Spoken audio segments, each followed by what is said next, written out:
Well, good morning, everyone, and welcome to Clearwater County's regular council meeting for the 28th of March, 2023. As a reminder, all public meetings are live streamed and recorded. Any verbal or written information provided may be included in public documents as per the Freedom of Information and Protection of Privacy Act, FOIP 40-1. With that, agenda has been circulated. Would there be any additions or deletions to the agenda? Seeing none, I would look for a motion to adopt. Deputy Reeve Melhoff, all those in favor? And that's carried. Also, the minutes from the meeting of the 14th of March, 2023 have been circulated as well. Would there be any errors or omissions to note? Seeing none, I would look for a motion to adopt those minutes. I think Councillor Swanson, I saw a movement first, so all those in favor? And that's carried. Thank you very much. Skipping down to item 5.1, that is a wild boar bylaw, and I'll look across the room to our Director of Ag and Community Services to lead us into that. If he would. Thank you, Mr. Martinson. Council. Good morning. Our first item here is relating to wild boars. I think Council's fairly comfortable with maybe the history and the issues that have got us here today to discuss this. So if it pleases the chair, I won't read the agenda item verbatim, but I think, you know, some of the important components of it is that, you know, wild boar have existed in Alberta since the 1980s, and were brought here by good intentions to diversify livestock in Alberta at that time. And so we farmed them, you know, into the 90s, you know, and like a lot of diversification efforts, ostrich, alpacas and things of that nature. There, you know, there's not a large market, and so the overall economics of those operations fell apart a bit in the 90s. And you know, we've seen a lot of those organized farms go by the wayside. You know, a lot of them, you know, slaughtered and depopulated. Some of them opened up the gates. Some of them, because the economic scenarios, got into situations where their fences fell into disrepair and their wild boar escaped. So that's sort of, you know, how most of them got to where they are. There was some small instances possibly where well-meaning recreationists released them into areas for future hunting opportunities. I'm not sure that's the necessary case in here, Alberta, but, you know, there is instances where that's happened. So, you know, exactly how the boars got to running amok in certain areas is, I guess, not as important as what we're doing to deal with them. And so back in the early 90s, wild boar were added to the Agricultural Pest Act so that the province and the municipalities can address them in a similar manner as to how we address pests on the landscape, whether it be a coyote or clubroot or a magpie. So since the Pest Act's since the wild boar have been on the Pest Act, we've been diligently here at Clearwater County, like many municipalities, forming policy, doing surveys, and addressing issues, working with our producers when we have them.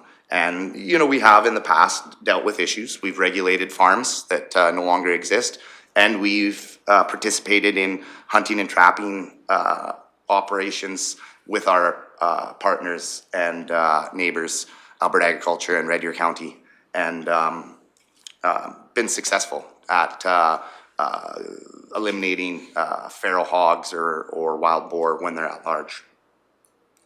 So council recently met with our neighbors to the south, Mountain View County, during their regular intermunicipal collaboration committee meetings. And one thing that got brought up at the meeting was that Mountain View County has a wild boar bylaw, essentially excluding wild boar from being present in Mountain View. And they do this under their animal control umbrella bylaw.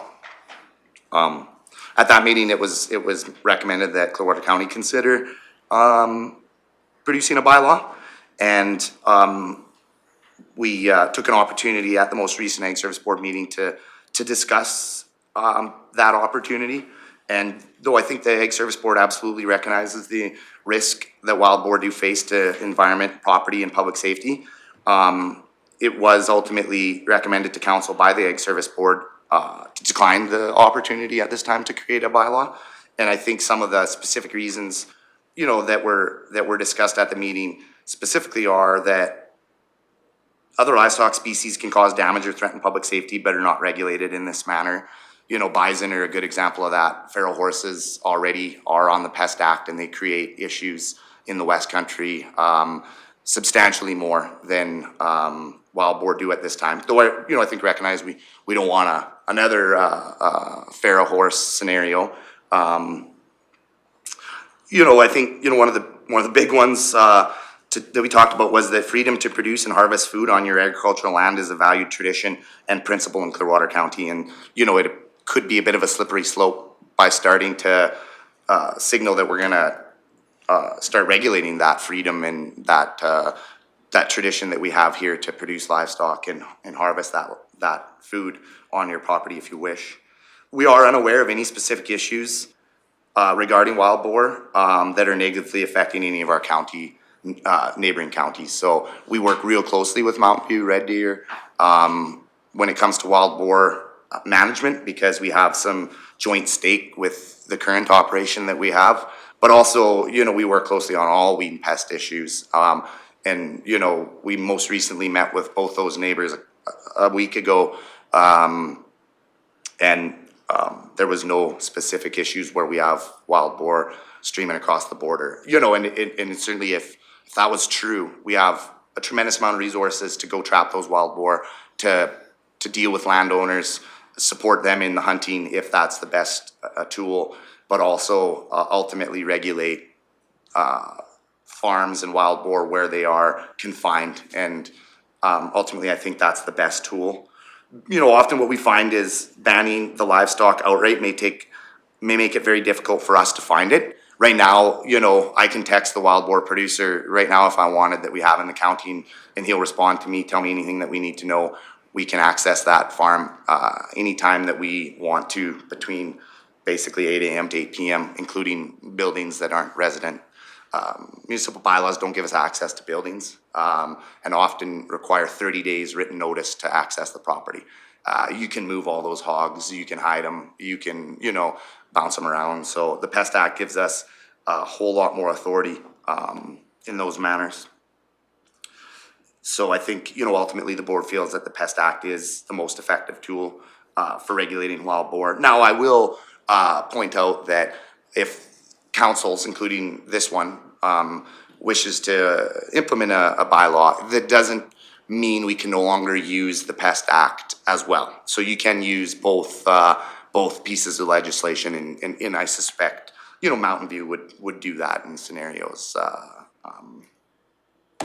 And as I mentioned, yeah, we have tremendous amount of resources to manage the wild boar here. And we've been doing that for a long time, even before that it was on the Pest Act.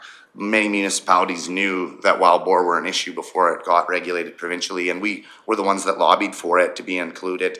You know, Clearwater County sat on a committee to develop the fencing standards. We had a significant contribution to that, and so it is, you know, likely the best tool at this time to be able to balance that public risk, environmental risk, animal health issue. With swine flu, feral hogs are an issue to domestic livestock producers. And so I think, you know, at this time, the Pest Act's the best way to do that. And, you know, we are doing that. I think that's really everything that we had to share for this item, but I'd be happy to answer any questions if it pleases the chair. Thank you. Thank you, Mr. Martinson. A question from Deputy Reeve Melham, please. Thank you, Reeve. How often does Clearwater County build bylaws that are more restrictive than a provincial regulation? Do we typically build something that's more restrictive than what the province has already recommended? Go ahead. Mr. Emmons, please. Typically not, Deputy Reeve Melham, although legislation permits us to. We can't contradict provincial legislation, but you can enhance or go beyond, but it's normally not our practice. The one thing I was curious on, and really unfair to my colleague here, Matt, sitting beside me, but with this bylaw, my question would be the current farmers that have wild boar, from a land use planning perspective, that would become legal non-conforming because they pre-existed. Would this bylaw require them to get rid of their boar, or they could carry on? And in the last 10 years, how many people have started wild boar farms? Mr. Martinson? Yeah, so the best example we have for the initial question CEO Emmons asked, which is what would happen to the existing producer that we have today in Clearwater County? And the answer is based on what Red Deer County's experience, and it went to judicial review, I understand, I believe, is that that producer would be able to stay, and that designation CEO Emmons mentioned would be the scenario. It would likely not be able to be transferred to a new property owner or any of those instances, but Red Deer County does have a ban, and they do have a producer, and that producer is in conjunction with our producer. They're the same, really. They're a not-for-profit that produces hogs to essentially raise funds or provide opportunity to veterans. And so the farrowing operations in Red Deer County and the hunt pens in our county. And so they produce the wild boar in Red Deer County on a non-conforming farm now because there is a ban in Red Deer County on any new farms. And then they truck the hogs to our county, release them during the hunting period, day or two or a weekend, and somebody harvests that wild boar from the hunt pen. So that's the scenario we have. In the last 10 years, we've had 2 wild boar producers in our county. One no longer exists, and that was due to, in my opinion, the fencing standard that we were beginning to impose on behalf of the province. So that producer declined to operate anymore. We still have one producer. Historically, back into the 90s, we probably had a half dozen. A good chunk of them were down in the James River area, but they were scattered throughout the county. But as I said, back in the mid to late 90s, the constriction on the economics of the business called a lot of those producers to the point where we're at now with one operational producer in our county. Can I ask a follow-up? A follow-up, please, and then I'll go to Councillor Cermak. Thank you. Can you explain how Clearwater County would respond if an issue was to arise? I know you said that we are fully capable and willing to respond if needed. Can you elaborate a little bit? Yeah, so I guess there's take 2 different pathways depending on the scenario. So if we were informed of an additional farm, or if our field staff found it. So we have boots out all summer looking for various things, especially weeds, but our staff are trained to find other pests and whatnot. So I guess a scenario, one which would be, one of our weed staff came and said they located a wild boar farm. Our response would be to go out, the next day, maybe that day, and do a preliminary inspection of the fence. And at that time, make notification with the farmer and let him know of the regulatory compliance that's required. We would then move through that process of inspecting the fence, making sure the fence was up to standard. We'd look at their operational procedures, make any requirements there. Often one of those requirements is a double fencing when we're handling. So if the fence is in good shape, as to the standard, then the next biggest risk for release is when they're handling them. And so we'll require the operators to have the double fencing. So when the trailers back up to the loading area or unloading area, then there'll be another layer of fence around that truck. Same thing when they're doing any kind of processing or handling. And then we'll make sure that they're prepared through management practices to handle an outbreak. And an outbreak isn't like when we have a cow out where we all run around, you have to be prepared to destroy that hog once it's out. And that includes into the secondary fencing. So all the producers will have to have the ability, so a firearm available that's capable of dispatching a hog at certain distance at site when they're handling as a requirement under the Pest Act through the work notice that we provide. So that would be a scenario. And then we can go on and on depending on their scenario at what we would require to make sure that those hogs stayed where they're supposed to. If we were made aware of a at-large hog, then our response would be depending on what the scope is. If it was one versus a group, we would not promote or recommend the landowners that are existing to hunt this, because you're not gonna hunt a sounder of hogs. If it was a single hog, we would certainly alert all the landowners around and anybody willing to shoot that pig. And a single hog is easily harvested in that manner.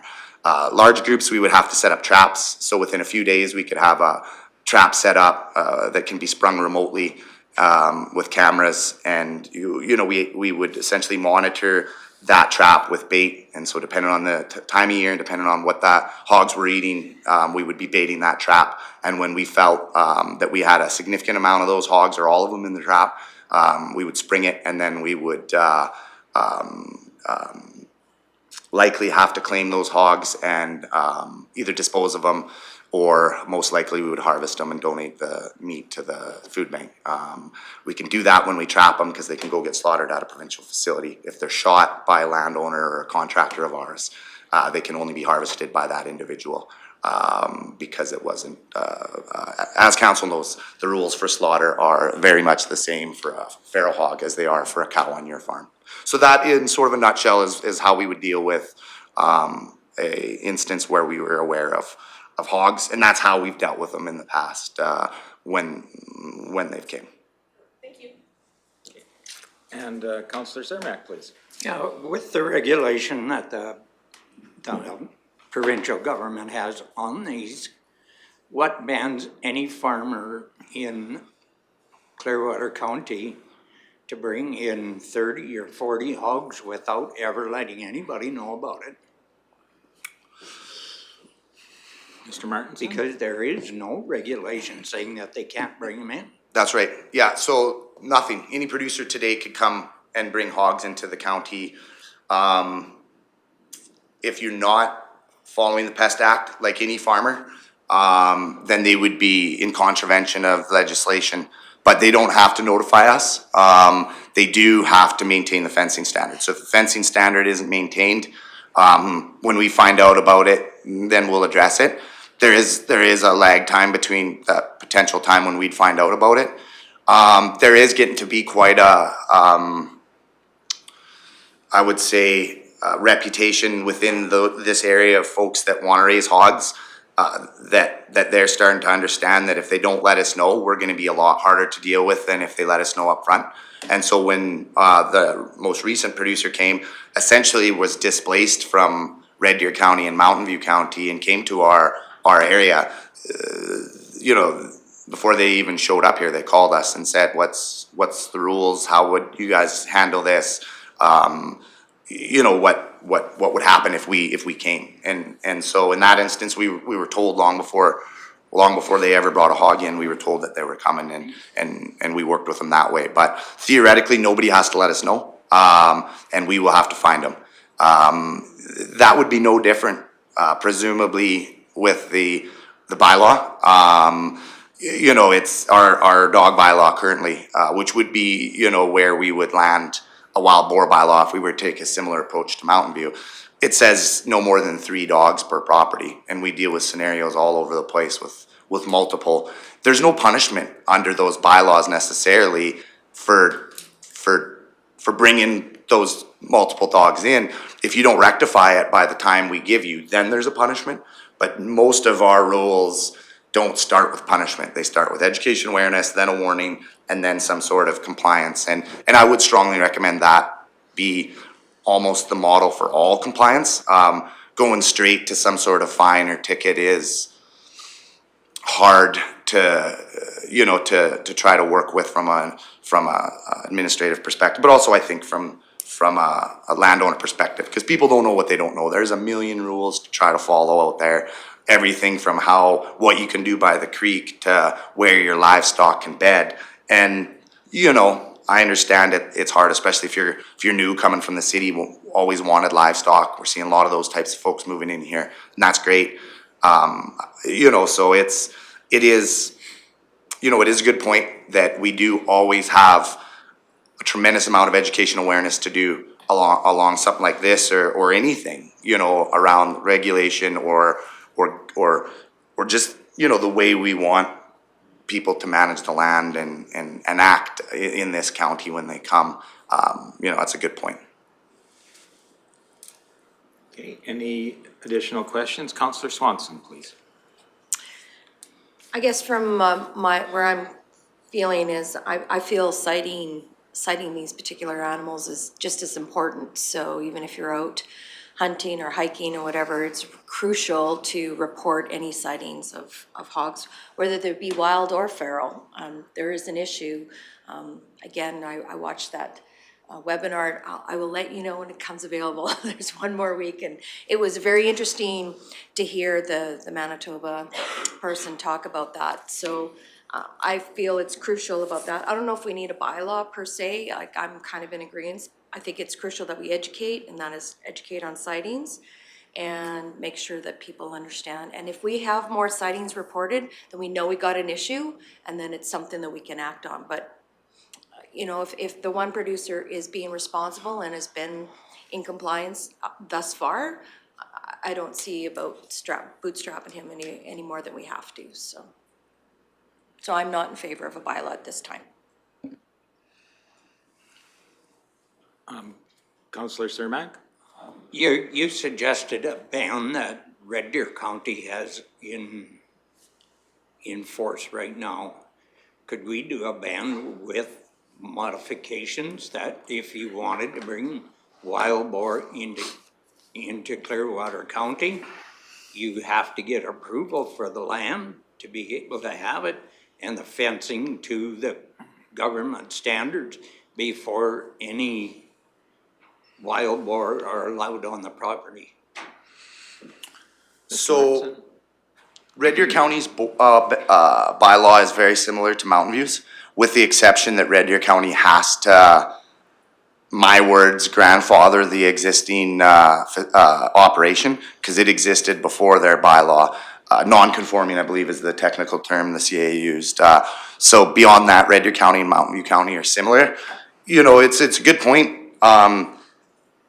I guess, you know, we're sort of wrapping our mind around a bylaw that looks like Red Deer's or Mountain View's, which excludes them from the county. But there is a scenario here where council considers a bylaw that adds extra requirements, such as letting us know, technically, you don't need the inspection done before the hogs come, like you say, under the provincial act, but it certainly would be a good thing to have, you know, to have the fence built, inspected, approved prior to the hogs getting released in there. So, that is an option for council here today, is to consider a bylaw that doesn't necessarily exclude, but adds tools that could make it, I don't want to say easier, because that's the wrong word, but make enforcement more effective, monitoring more effective, surveillance more effective, but also supports education and awareness that says, hey, let us know, in fact, we have a bylaw that requires it. Because that's good practice. As I said, many of them or many producers are looking at that going, calling the egg fieldman first before we ever bring a wild boar. But putting that into a regulation or bylaw, that wouldn't be a bad idea, in my opinion. Councillor Graham? I personally would stand behind the Ag Service Board recommendation to not have a bylaw, although I would support having to report when you bring them into the county. We have people trained within the county to keep an eye out for them. We're not turning a blind eye to the possibilities that something could happen. So I think when you're paying attention and keeping an eye on things, there's less of a chance of something happening. We had a great conversation at the Ag Service Board, and Director Martinson touched on all the points, so I don't think I need to repeat them, but the one for me really is the freedom to produce and harvest food on your agricultural land. I think that's a huge thing, and we need to continue forward with that. And if this becomes a problem in the future, we certainly need to do something, but I think with our preemptive actions, it will not become a problem. So I would stand with not having a bylaw. And Deputy Reeve Milhoff. I echo Councillor Graham's comments, but with potentially putting in a bylaw, would that not be good to put it when we're having the land use bylaw conversation, when we reopen the land use bylaw to make all those changes? Shouldn't that sit then within that window, and a development permit process that goes along with an operation like this could then be mitigated through there rather than a standalone bylaw? It can be part of the land use bylaw when we open that. You know, that's not a terrible idea either. Like if we were to require a development permit, that's a little bit more in line, because it's a pretty substantial fencing structure. You know, and as you'll see, like even to the point where we've have electric fencer tests, making sure that they're pushing enough joules through that wire, no matter how many miles. So yeah, I mean, you know, that would be an interesting look at what would be a more effective bylaw direction, whether it be animal bylaw or land use bylaw. In a lot of ways, we're not really regulating the animal, we're regulating the land it's on. When the animal's outside of the land, it is a pest and should be controlled. So yeah, you know, I could see opportunity in both those avenues. I'm not the planning expert when it comes to those bylaws, and you know, I'm getting to know quite a bit to be dangerous about animal bylaws, but it's not been, you know, my entire career working with them. So, you know, we would have to do some work on those things, learning a little bit more about the ups and downs of using, you know, one or more of those bylaws, but definitely possibilities, I believe. Yeah, my biggest concern is removing the ability for ag producers to choose what they want to do with their own production. I want to ensure that they have the freedom of choice to do that very thing. And I'm concerned about the line. Like if we ban wild boar, when do we ban elk? Because they're also an issue. When do we ban bison? When do we ban, like, where's the line? And I would be open to having the conversation with regards to land use bylaw regulations when we open up that, once we're done the municipal development plan. Well, we certainly don't want to get into a chicken ban or something like that. No. We're not gonna touch that one. One question, or a couple of questions I'd have. First of all, the fencing standard that's there, is that enforceable now? How does that enforcement work?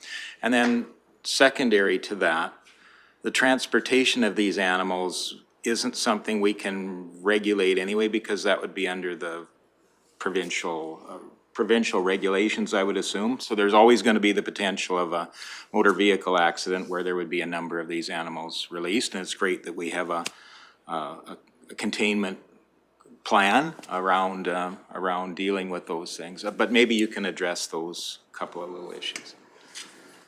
Mr. Martinson? Yeah, so you're correct. It's in theory possible to regulate transportation, but in practice impossible.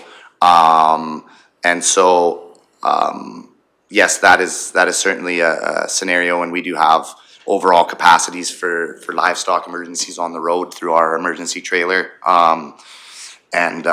You know, that's how we would start that scenario. As far as the fencing goes, the fencing enforcement would take potentially two scenarios. If they were close, we would write a pest notice that would require them to make the amendment. So maybe they don't have the hot wire running enough juice. So we would just write an order and say, by this date, we need to observe this amount of joules at this location, so farthest direction from your energizer. And they would have to require to do that. If they didn't, when they're close, we would essentially install a new generator for that electric fence and charge them. If they didn't pay that bill, we would put it on their taxes. If they weren't even close, so you know, they didn't have the right post, the right materials, the right anything, in that instance, it would be almost too risky to build the fence and charge them for it. So we would deem those hogs at large and we would depopulate them from the land. If a feral hog is not confined properly, then they're considered at large as a pest, and the county has the ability under the Pest Act to go in, either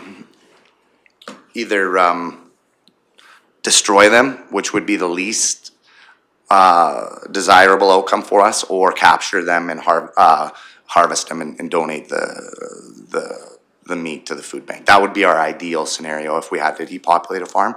But if it was unsafe to be able to do that, then we would have to just destroy the hogs where they were at. So that's the outcome if you don't get the fence in. That's a long process. We wouldn't just jump to that. The last farm that we went through this, we worked with them for almost a year on the fence before they decided to depopulate themselves. And so during that time, there's multiple inspections of the fence and interim things we require, like snow plowing, so that we can see it, so that the hogs don't climb over the fence, things like that. So it's not like you get to sit there and not have a non-compliant fence. There's other things that we require. We can even require things like RFID tagging and RFID readers, so we can monitor how many hogs are there. So we could make them put in an RFID panel at their water source or feed source, and that info gets shipped to us so that we can see if a hog's not eating or drinking in a day, something happened to it, either harvested it or left. So that's a technology that we could also require at the cost of the landowner to ensure. We could also require them to put up cameras that we have the feeds to, so that we can always monitor each corner of their pen or whatever. It really depends on the scenario and what we would require. Okay. Thank you, and I'll go to Councillor Northcott, please. Alrighty. Thank you. Yeah, I've had some comments and stuff from residents, and they do have concerns about the negative impacts and the disaster that these wild boars could have.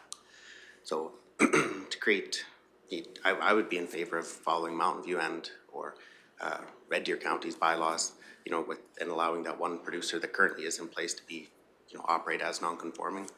But yeah, you know, with the negative effects, and they, you know, they did make it on the Pest Act. So yeah,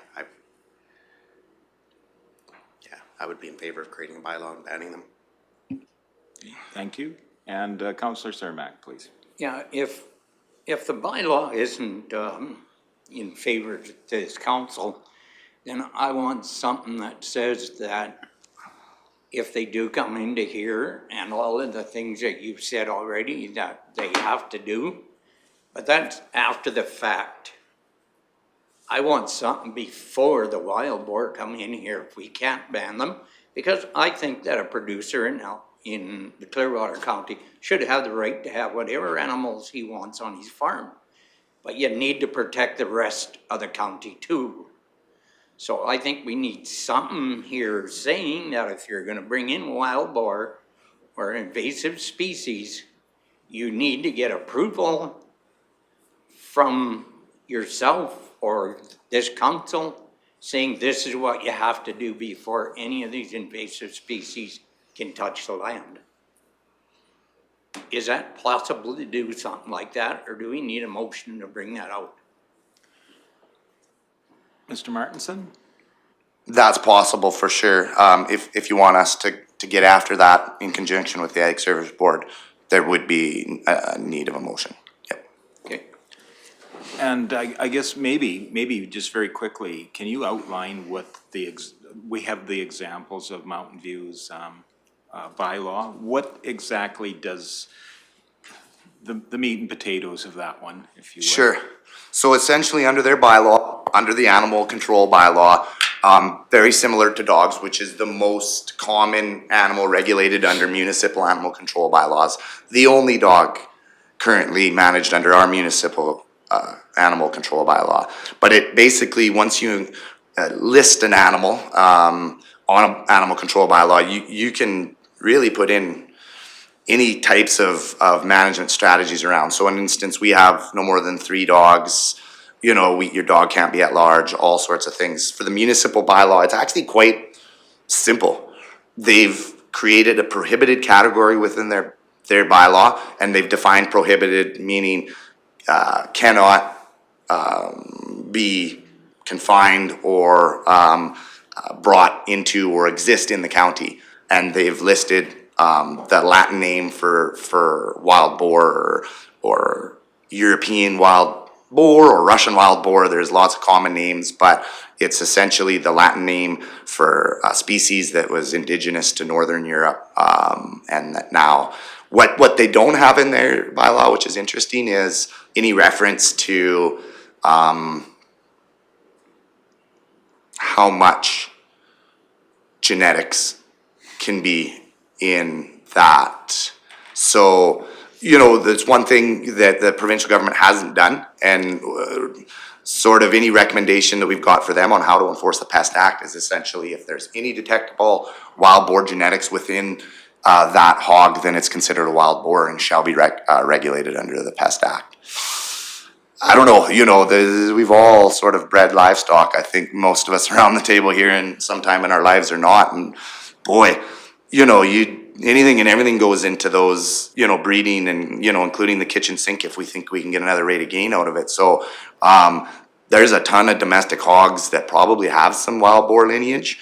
And so, you know, to me, that's when we're banning something, you know, right now when it's arguing over a fence, you know, and whether it's a third wild boar or not, it's probably less onerous than, you know, we just got the blood work back from these hogs. They're 2% wild boar. They got to go.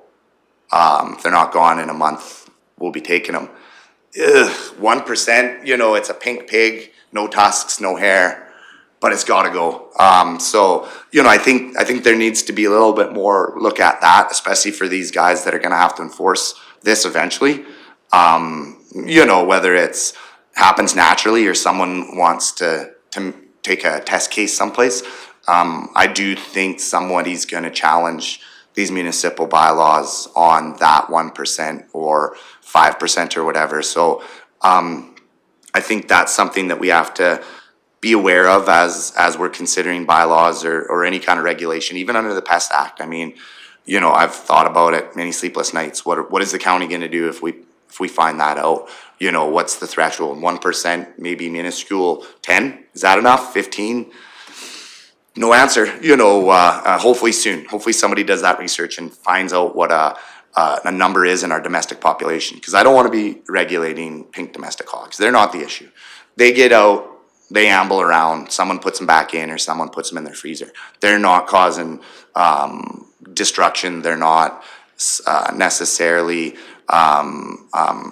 running amok through the countryside like the ones of European descent. So some research needs to be done to find out where that dividing line is between our domestic population and this. And I don't necessarily want to be the guy in judicial review that loses that one, personally. Thank you. I guess I'll just say for me, I think the most important tool is the Pest Act that we have there. We definitely have a plan around how to manage any escape or release and really to have an awareness level of those people that are producing and have a very strong standard for fencing around that can be maintained as well. That's comforting, and I do respect the view of the Ag Services Board as they've looked at this topic up and down. So I don't think I would support an individual bylaw because I think we already have the tools to deal with this issue already in place, and it has worked well for us up to now. So that's kind of where I stand with it. Councillor Cermak, please. I do agree with you, Reed. I think that we need to know when these animals are coming into our county. There's nothing that stops any farmer from bringing them in, and it's on the onus of our administration to go out and find where they're at. They don't have to come forward and say that. So these boars, 2 days after they're released into their pen, could be in the neighbor's place. And I would like to protect that neighbor. I don't want to hand tie somebody that he can't have his species that he wants on his farm, but I think we need to protect the rest of the county. from that. And if it's a bylaw that we need, then I would make that motion. I'm going to go, I think Deputy Reeve Melhoff was first, and then I'll go to Councillor Northcott. Well, I agree that it would be awesome to have some type of a tracking mechanism for bringing these animals in and out. We have that very thing for a lot of the businesses, sizes of homes in Nordegg, for example, houses in general, depending on their region, et cetera. And we have many people that don't come forward and get development permits for those. So I think this could be just another layer of legislation that is not necessarily followed, whereas our current ag service team is, as far as I know, on top of it, and they go around looking for weeds and find whatever animals, or if they see a hog farm like this, they'll make them follow this legislation, et cetera. But I worry about adding another layer of requirement, and then what is the penalty then if that isn't done? Like right now, we don't have a penalty for businesses that come in and don't get development permits. Many come in and we don't have bulldozers. Well, we have bulldozers, but not for bulldozing homes or businesses, et cetera. We don't do that. So then what's the penalty if a hog farmer does bring them in and doesn't get a development permit or a ag permit or whatever we're gonna call it? Then what? Like, we don't do it for those ones. We typically give them variances or whatever. So what's that next mechanism? That would be my concern. And Councillor Northcott. No, I guess just a little bit more of a proactive thought is, prevent the possibility of having an escape. And if there was an escape, I do have a question for, if there was an escape and the hogs were to reproduce and destroy, neighboring crops and stuff, who would be responsible and who would be accountable for the damage on those properties to those existing crops? Mr. Martinson. So, wild boar are still livestock, and so they're an interesting example of a species that are regulated both under Livestock Commerce Act, Animal Health Act, as well as the Pest Act. And feral horses are also the same instance as when they exist out at Nordegg. So all the same rules apply that apply to normal livestock. So under that instance, if there was livestock that escaped, damaged a neighboring farm, under the Livestock Act, Stray Animals Act, that livestock owner of those feral hogs would be responsible for the damage to the other livestock or farmer. So whether it was crops, even if those feral hogs spread disease to domestic hogs, that's another scenario where that boar owner could be liable, as well as being liable for that damage. They will likely not get their livestock back. So if your cows get out, you're not allowed to shoot those cows if you're a neighboring farmer, because the Commerce Act says you cannot do that. So the owner of the trespassing cows has to pay. He gets his cows back after he's paid from the brand inspector. Life goes on. The boar owner, he don't get those boars back. They're no longer his anymore. So they escape. He's responsible for the damages. He's now lost the livestock, whether the landowner shot him, harvested him, whether the brand inspector did, or whether the county did. They're not likely to go back unless that livestock owner corrals them himself and then gets them back confined. So they would still be liable. It's all proof, and it's no different when the cows are out too. There's lots of instances where cattle cause damage, but nobody can trace back where they came from, because they come in, they cause damage, and then the landowner grabs them up the road, doesn't know that they caused mayhem in an acreage, or maybe he does, who knows. And that's becoming more challenging now with branding becoming less and less common. Nobody brands a hog. They are required to be tagged. We know the retention in our cattle herd. We've all been there. The tag, that RFID tag's there for a year, and then you can't guarantee it. Some old cows, 10 years old, still have them. Many are left in the water or the bale feeder or whatever. So tagging is a potential option to be able to trace ownership, but not a guarantee.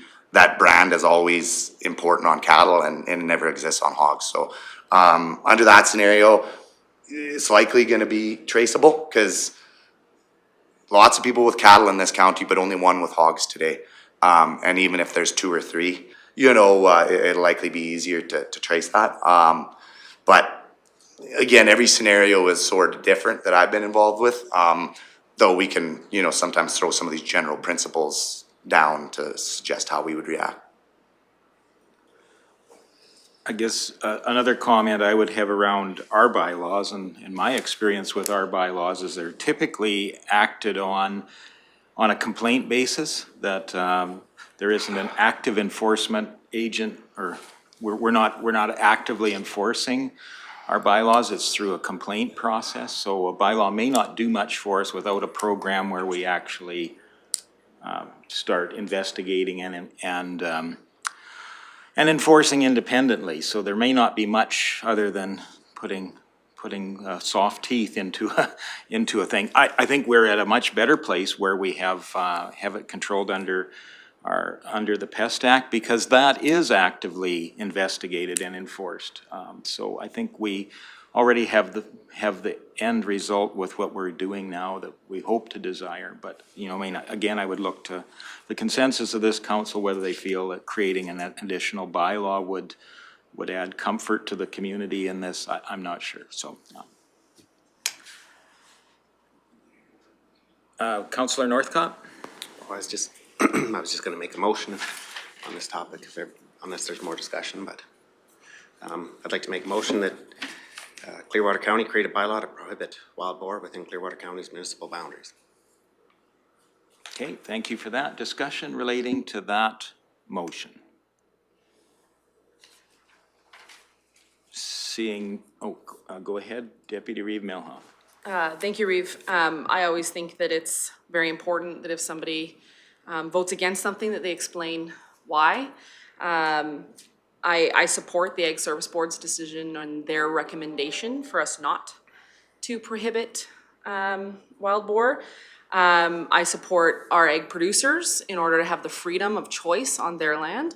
And I support our Ag Services Department in their ability to regulate as per the Weed and Pest Act.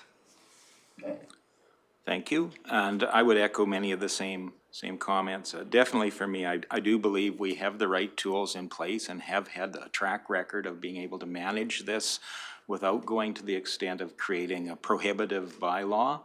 I would support the Ag Services Board in their view of, and their recommendation that we have the right tools in place right now already. So I won't be supporting the motion. Councillor Swanson, please. Yeah, as I mentioned earlier, I think it's really important for the education component of this. So for me, it's, you know, reporting sightings, things like that. And in regards to, I think we all want to be proactive on this, and I agree with the sentiment. But I think there needs to be a component where, as maybe through the county code or something like that, where we're educating the public in regards to this and making public aware. Please report, please identify, things like that. So I think we can be proactive with the messaging and hopefully the follow through. And again, for me, if there's enough sightings that are reported, I would be in favor of coming back to do a bylaw. But at this point in time, I won't be supporting a bylaw. Okay. And Councillor Graham, please. I will not be supporting this bylaw either for my previously stated reasonings. Thank you. All right, any further discussion? Seeing none, Councillor Cermak, go ahead, please. Vote recorded, please. Okay, we had asked for a recorded vote. All right, all those in favor? In favor of a bylaw, yes. And those opposed? That would be defeated. All right, thank you very much. That moves us along to, sorry? Could I make another motion? Yes, absolutely. I haven't thought about the wording of it yet, but could I make a motion that Councillor Cermak's suggestion on reporting and Councillor Swanson's suggestion on education is brought back to the Ag Service Board to discuss and to bring back to council. Any suggestions? Is clarity there for administration? Yeah, I think you're close there. I've just formatted as to direct the Ag Service Board to consider maybe some other avenues to regulate wild boar, ensuring proactive information is applied or something along those lines. That was much better But if the direction could go to the Ag Service Board, that would be dandy. Because ultimately, they do set policy for pests as per the Ag Service Board for Ag Service Board Act. Okay. Tracy Lynn, were you able to capture some wording around that? Do we have clarity as a council on what we would be, the motion that's before us then? Okay. I will call that, any further discussion on that motion? I'll call that question then. All in favor? And that is carried. Again, thank you very much. We shall move on. Let's move on. I think we can handle this next one before a break. Item 5.2, that's the Town of Rocky Mountain House request for an additional funding for the Aquatic Center, and that's the HVAC project, budget update. And again, I think we go across the room to Mr. Martinson for that. Thank you, Reeve Lougheed. So the town has informed us that the HVAC project that council might recall being a part of your 2023 budget deliberations for town rec capital that's included in the Ag and Community Services operating budget. And so that project was approved by council through its approval of the overall operating budget. The town has recently informed us that that project has came back from their process, and the overall project is been RFP'd or tendered to be over the initial budget that the town had estimated. So they have made a request of us to contribute 50% of that over budget amount. That number is the total amount that project is over budget is $170,000, and the town is asking us for $85,000, which would be 50% contribution to the overage. The total estimated cost when council discussed the project this fall was $700,000. Administration has reviewed the current agreement, and it's our interpretation that it is council's sole discretion to determine whether it wants to contribute to this request or not. The agreement states that capital items are considered on a case-by-case basis by council within the agreement. I think that's everything that I had to share with council on this item. Put it back to the And I'll go to Councillor Swanson first. Well, I'm probably just as disappointed as the rest of council in regards to the ask, but I totally understand that things can't be foreseen on a timely basis with some of this, and that's why the decision comes to us on a case-by-case basis. Noting in the letter that we received with this agenda item that they are applying for a grant, so with an 80% possibility of being, money's coming back on that. So I will cross my finger that's what happens, and this becomes a positive capital injection into the Aquatic Center. I know in the future that this council will have to sit down with the town to decide. We've mentioned it before, right? Throwing good money after bad.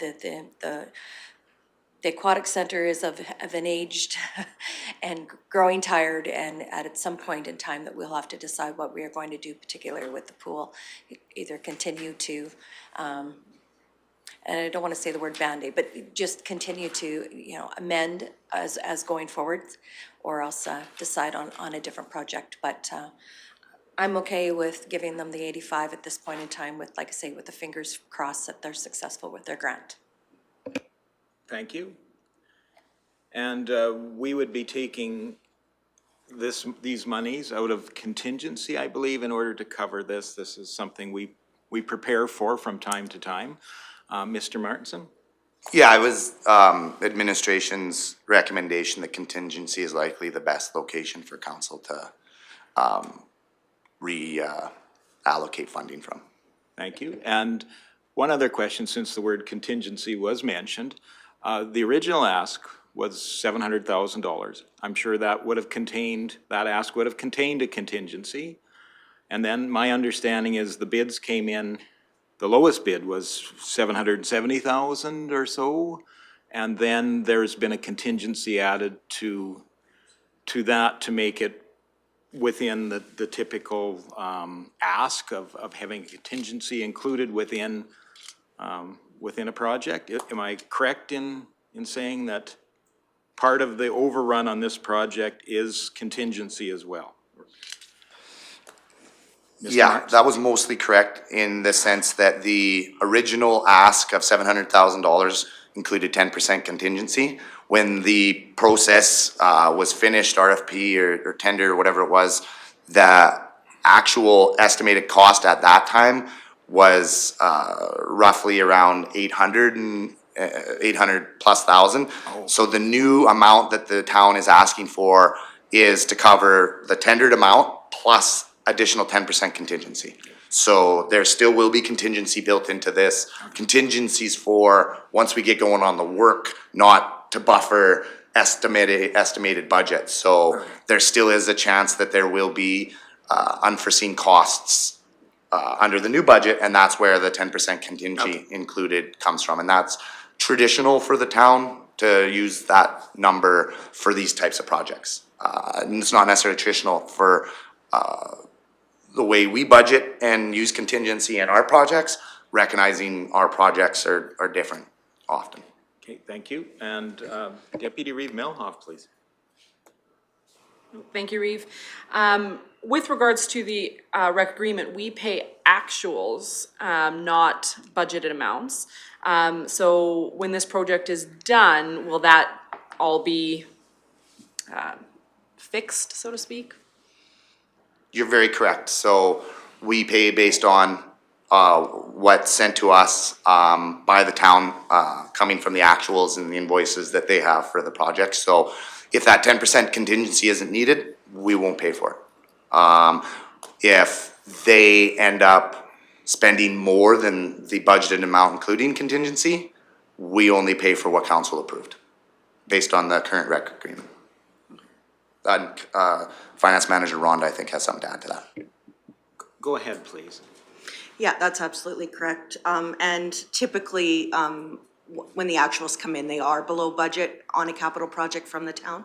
So I don't see them, especially coming back and asking for an increase to that budget. I don't expect that they would use the whole amount, but, and then we would just pay 50% of their actual costs. Okay. Can I have Any a addition? follow-up? Go ahead, please. Thank you. Where are we at with a updated rec agreement? Mr. Emmons, I believe.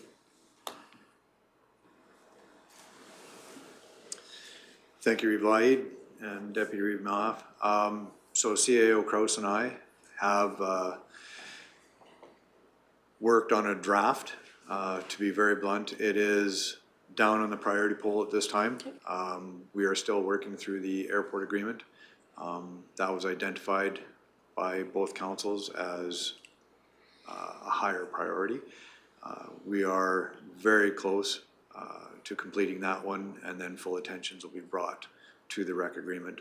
But there is work done on some preliminary drafts. Perfect, thank you.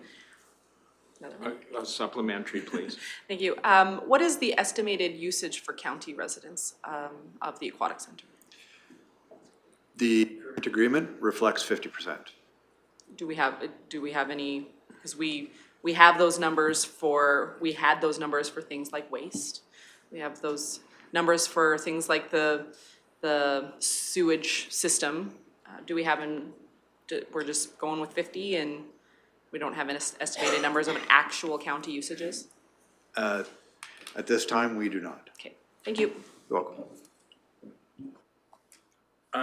I'll go to Councillor Graham, please. I personally support us still funding the half of the project here as we kind of committed to doing already. So I would like to make a motion that council approves the $85,000 for the Aquatic Center HVAC project funded by a budget adjustment to increase ag and community services 2023 operating budget and decrease contingency. Okay, thank you for that. Clarity on that motion. Any further discussion relating to that motion? Seeing none, I call that question. Oh, sorry, Councillor Northcott.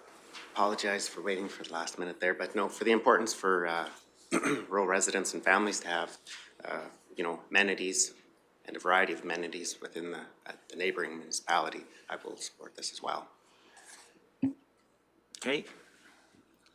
All right, I shall call that question then. All those in favor? And that is carried. Thank you very much. Let's take a 15-minute break here, be back at 10:15.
Well, welcome again.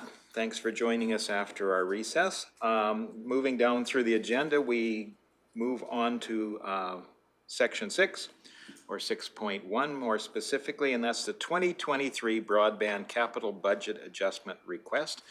And I'll go to Mr. Hagan to introduce this item, please. Thank you, Reeve Lougheed. Good morning, Council. At its regular meeting held March 24th, Clearwater County's Broadband Committee discussed a recommended capital budget increase for the broadband project of $70,000, and they passed the following resolution. The committee recommends Council approve a budget adjustment of $70,000 for contract negotiations and consulting. 2023 broadband capital project budget would be increased by $70,000 and would be funded from the broadband restricted surplus. Okay, thank you for that. Questions relating to this item? We do have a staff recommendation before us. Would anybody be willing to make that motion? Councillor Graham. I would like to make a motion that council increases the 2023 broadband capital budget by $70,000 to be funded from broadband restricted surplus for contract negotiations and consulting services. Okay. Thank you for that. Any further, Councillor Northcott, please. Okay, well, so I sort of said this at the Broadband Committee, but also, so with the current rate of inflation, deteriorating infrastructure across many municipalities, increasing demand on many social programs and the need for additional funding, there is also more here, but I will not be supporting the required amount of funding to complete this project into the future. So that's my remarks. Okay, thank you for that. Any additional discussion relating to the motion before us? Deputy Reeve Milhoff. Thank you, Reeve. I asked all of my questions and had everything that I needed to be answered at the March 24th Broadband Committee meeting. I believe that was live streamed, so people can go back and look at that if they have questions, comments on why this is happening anyway. Thank you. Okay. Any additional comments or questions? I'll certainly be supporting this motion. I think the broadband project is essential to the economic development and the well-being of our community, so I will be supporting those things relating to our ongoing broadband project and keeping that momentum going. Any additional questions or comments? Okay, I'll call the question. All in favor? And those opposed? That is carried. Taking us down to emergency and legislative services, and I know we're joined by Ms. Haggart this morning.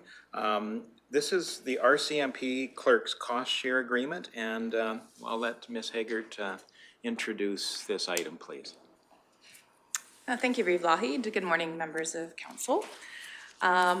This item is before council following discussion and endorsement at the last Town of Rocky and Clearwater County Intermunicipal Collaboration Committee meeting that was held on March 17th of this year. And the draft attached before you was recommended by the ICC for respective council's endorsement. I have not heard if the town has endorsed it at their council level yet, but we will follow up with them. So essentially this agreement puts to paper and formalizes that longstanding partnership that council is aware of related to cost sharing for clerks within the RCMP detachment in Rocky Mountain House. This agreement, the informal agreement, kind of developed organically over time through council resolutions, budget approvals, adding a half-time, full-time, time and a half, and then up to 2.5 full-time equivalent positions over the years. And there's no new financial implications with the draft agreement. They would reflect our current cost-sharing agreement, what we've already budgeted for. The main obligations under the agreement, there's a lot of legalese in there as well, similar to other agreements which council would be familiar. I think the template that was used was the one from the airport. And the main obligations for the county under this agreement is the county shall pay the town 50% of the actual cost of employment costs of the 5 full-time equivalent RCMP clerks as invoiced quarterly. So that's the primary reasoning for the agreement. And the 2023 operating budget already includes that amount, which I mentioned, it's $197,000. So this draft will fulfill the ICC request that came back in February, that the town and county administration worked together to prepare a draft to formalize that clerk agreement cost share. And does council wish me to go through the agreement in detail or answer any questions specific to any clauses? I'm not seeing a real need to go through the agreement in detail, but if there were any individual questions, this would be an appropriate time. Deputy Reeve Milhoff.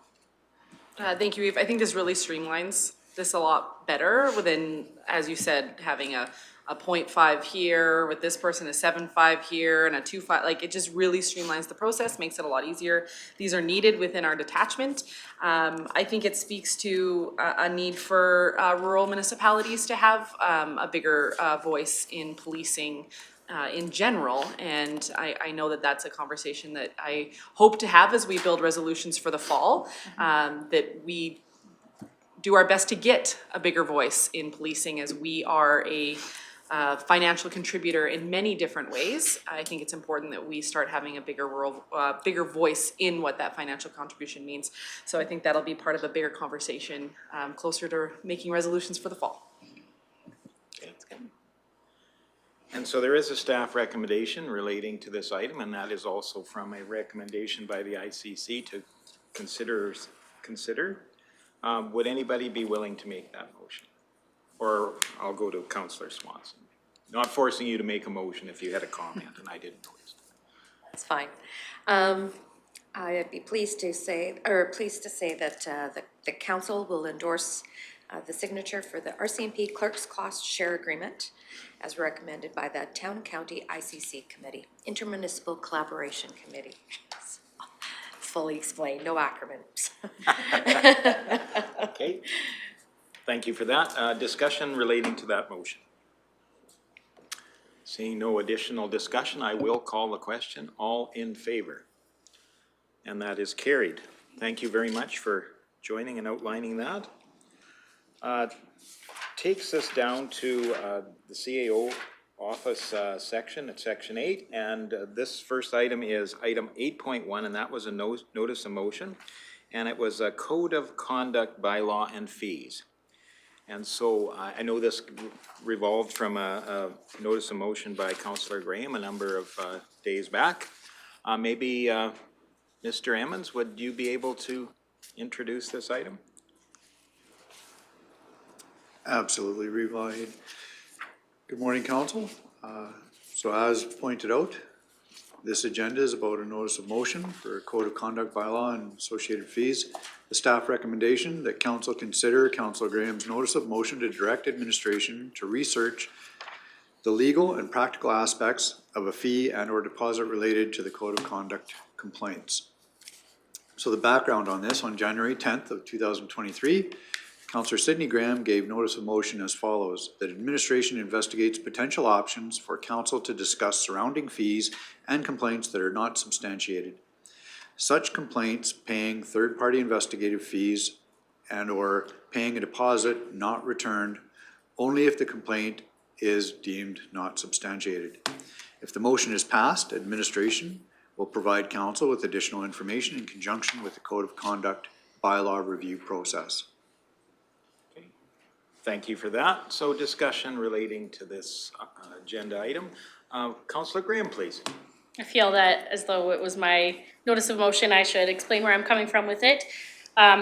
So firstly, I want to say that the code of conduct complaint process is of the utmost importance, and people's rights to file complaints is extremely important in my opinion.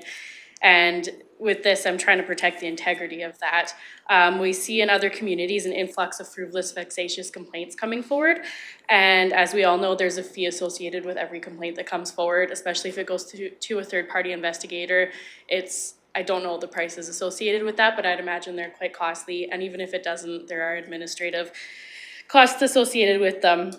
I believe there should absolutely not be a fee when sanctions are applied or someone is I'll say, found guilty of the code of conduct complaint. There should never be a fee for that, in my opinion.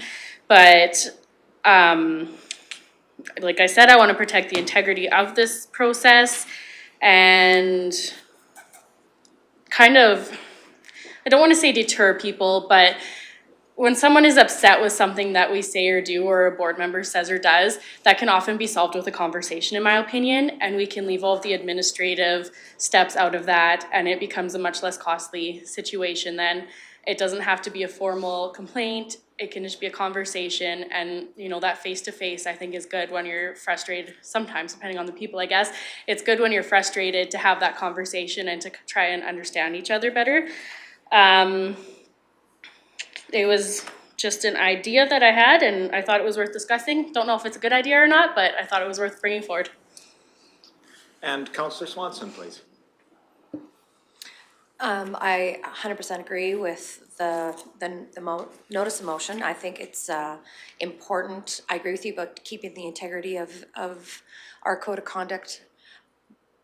And I also believe that it's no different than in our land use, in our planning department. If you are unsuccessful for, let's just say for first reading, we do a refund, whatever else. But it's in a way, or even if you're going to appeal, right? It's a $400 fee, I believe.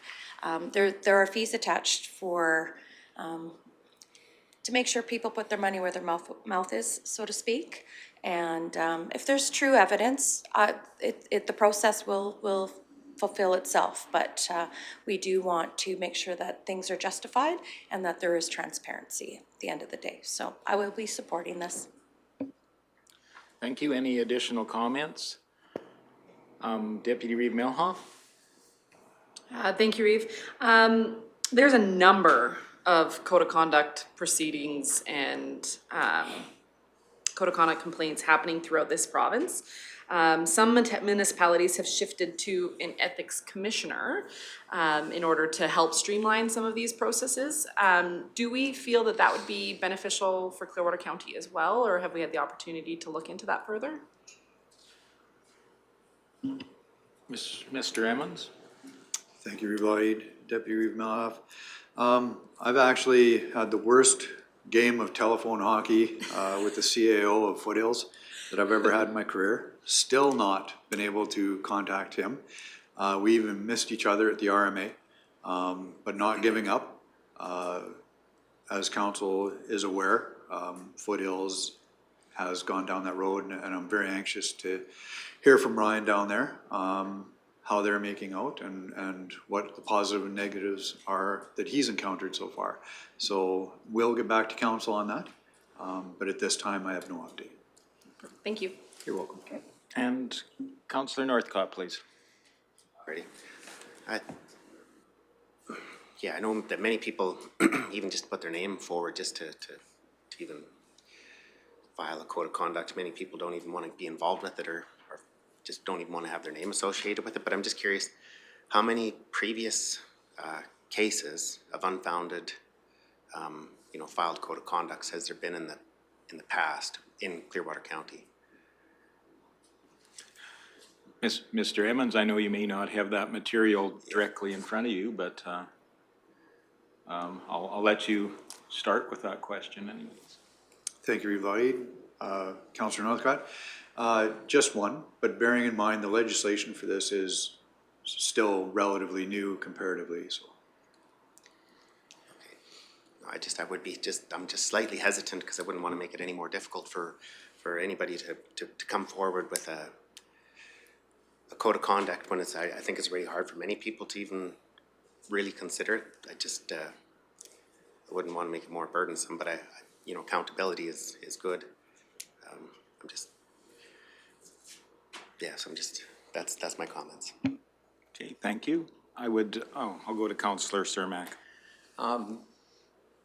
Councillor Graham, in this motion that you're making, if it is substantiated that it is binding and legal and the person has done it, would this fee be given back to the person that has brought it forward? And if it's not substantiated, then we would keep it? Is that how you mean this motion to Councillor Graham, please. Yes, Councillor Cermak, that's my intention. That's why I was kind of thinking even paying the third-party investigator fees so that there's not even an upfront cost so that it doesn't deter people from filing that. But it's just the frivolous complaints and I don't know how to word it. I don't feel that personal vendettas should be served on the backs of our ratepayers. And I think that we see that happening in other communities. Like mentioned, this is new legislation, and I don't want that to start happening here. I certainly see where Councillor Northcott's coming from as well, but if it is substantiated, there should be absolutely no fee, in my opinion. I think that right needs to be there to file the complaint. It's just to try and deter those frivolous ones. Thank you for the clarification. I would be in favor of this if that was your intent. Thank you. So I might just comment that many municipalities throughout the province have grappled with the code of conduct issues that have been before them and the energies that need to go into those things. And that's why many municipalities are reviewing their code of conduct to make sure the intent of that bylaw or code of conduct is maintained throughout that. And I think this is a good suggestion on a way we can keep that integrity of that process being available to not only all stakeholders that have an interest in the activities guided by the code of conduct, that it has a fair and equitable process and it doesn't become a tool of vexatious, I think, distasteful use at some times. So I will certainly support a motion that would have administration look into this subject more deeply. So, additional questions? Councillor Northcott, please. Would there be the ability to maybe postpone this motion just to allow a longer time frame to see if, just to give it a little bit more time before intervening with, additional bylaws and fees? I think if I read the staff recommendation here, it's essentially to allow administration to look at, how was it worded? To research the legal and practical aspects. So it's really not creating that bylaw, it's just looking into what would be involved with that, and perhaps there's other municipalities that are considering similar things already, and to find some alignment so that we have process. That's how I'm reading it. But absolutely. Okay, so if it's to bring back additional information, that would be. Yeah, I believe that's what. I mean, I don't know if that motion is before us, but we could certainly see if a motion related to that would come before us. I'm going to go to Deputy Reeve Melhoff, and then I'll go back to Councillor Graham. Thank you, Reeve. I actually think that Councillor Graham's going to do what I was going to do, and it's her notice of motion, so I'll let her do that. But I would absolutely be in support of administration going on a fact-finding mission. It's important that we have as many facts and as much information before we actually go ahead and put in a fee schedule or a bylaw, similar to what Councillor Northcott's saying. So I would be in support if a motion like that was to come forward. Okay, and I'll go to Councillor Graham, please. I would not have been offended if you made the motion. I'd like to make a motion that council directs administration to research the legal and practical aspects of a fee and or deposit related to the code of conduct complaints. Okay, thank you for that. Additional comments, questions around that motion? Go ahead, please. Should I add to that for unsubstantiated complaints? Could I add that to the end of that, please? Could I add to the end of that motion for unsubstantiated complaints, please? All right. Clarity on what the motion is before us? Any additional questions? I will call that question then. All in favor?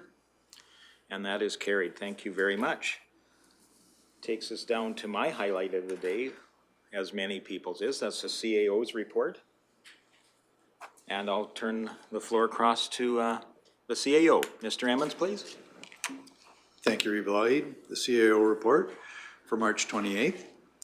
In response to Clearwater County's joint lobby efforts with the Village of Caroline, Red Deer and Mountain View counties for additional traffic safety measures at the intersection of Highway 54 and Highway 22 east of Caroline, Alberta Transportation and Economic Corridors is tentatively scheduling installation of rumble strips between April 15th and April 30th Please refer to the attached email for details. Second item, applications are now being accepted for participants on a quasi-judicial agency review committee. The committee will be comprised of 5 elected officials from RMA, the Rural Municipalities Association of Alberta, and chaired by a member of the RMA Board of Directors. The committee's mandate is to better understand the impacts that provincially regulated development approvals have on rural municipalities and the experience that rural municipalities have had in participating in development review process led by agencies such as the Alberta Utilities Commission, the Alberta Energy Regulator, and Natural Resources and Conservation Board. The committee will begin its work in May and run until September, meeting once a month as needed. Please refer to the attached terms of reference for details. Should there be a council member interested in applying, a letter of support is requested indicating recognition that per diem costs will be the responsibility of the municipality. So thank you for that item. I would look to, would there be any member of council that has a specific interest in that position or applying? Okay. Councillor Swanson. As noted last week when they did make this announcement, they are expecting a lot of applications. So we'll leave it into Division 2, which we are in. There's 15 other municipalities, and if they're only taking one, and if we multiply 15 times 7, there's, depending on how many are applications, I'm sure they'll come up. We will be well represented at that table. Okay. Thank you for that. Continue on, please, I guess. Third item, Wild Rose School Division is hosting an Indigenous Education Conference on April 12th in Drayton Valley. The Reeve and 4 councillors are invited as guests of Wild Rose School Division at no cost to attend.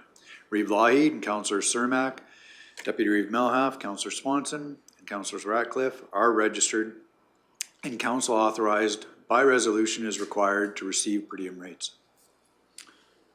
Councillor Swanson?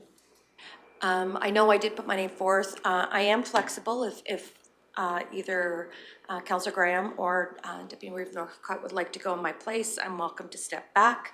I did put my name forward because I am interested, but I do have another engagement if you so choose would like to go. So I'm just offering my position to, if somebody would like to go ahead of time, and I will make the motion that we authorize councillors to attend as per and receive per diem as our policy indicates. Okay, thank you. Additional discussion, Councillor Graham.